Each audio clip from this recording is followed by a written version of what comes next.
Հասկանը հետևյալն է, նախ Սրանով ո՞րն է նպատակը, պարոն Արմեն, օրինակ այդ մեր այսօրվա հասարակության, որը այո,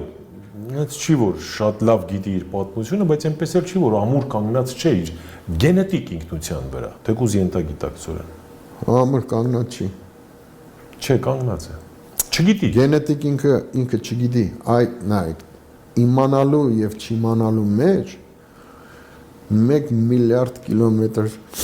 տարբերություն կա։ Երբ որ դու գիտակցում ես, դե հա, լրիվ ուրիշ բան է։ Լրիվ ուրիշ բան է։ Դու արդեն յուրաքանչյուր, հենց գիտակցում ես, յուրաքանչյուրը առնվազն իր մեջ պատվաստում է նժդե։ Մի քիչ մեծ, մի քիչ փոքր, բայց վերջացավ։ Ճիշտ եք, հա։ Հասկանում եք, ու դուք պատկերացրեք հիմա բոլոր մասնագետները նրանք իրանց գործի մեջ նժդեհներ են, այսինքն ոչ թե մենակ իր մասին են մտածում, այլ մեր մասին նույնպես մտածում։ Ներողություն եմ խնդրում, իլերում են ձեր ասացի, իսկապես ինձ համար օրինակ տարօրինակ է, հանդիպում եմ իմ հայրենակցին Երևանում ապրող եւ մարդը մի տեսակ վախեցած է։ Մարդը վատ կարծիք ունի մեր ազգի մասին։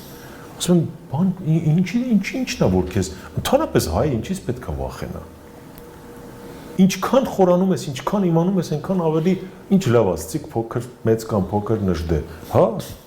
ես էլ եմ ինձ սեր աստծո չեմ համեմատում, բայց մեջս կա այդ նժդեհը։ Բա ոնց։ Դավիթը կա։ Առյուծ մհերը կա։ Ձենով օհանը կա, որ աղաղակում եմ, որ ձենը հասցնի այդ ահազանգը Դավթին։ Բա ոնց։ Մի հատ օրինակ բերեմ, գիտեք,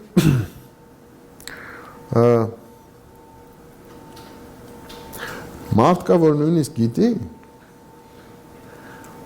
բայց այդ բանը չունի, որ սենց Սրան վերգո է։ Չէ, սրան վերգո չի, ինքը վախենում է դա ասի։ Վերջերս մի հատ միջազգային գիտական սիմպոզիում կար, ես չգիտեմ ասեմ թե չէ, մի խոսքում ղեկավարը, ով որ այդ իսպանացի էր, տարիքով մարդ։ Սա մեր երիտասարդ մասնագետներից մեկին բայց սխալ բան ես ասում սենց հա մյուսին էլ բան ու այդ մասնագետները մերոնք իրանք գիտեն որ իրանք ճիշտ են այդ ավանը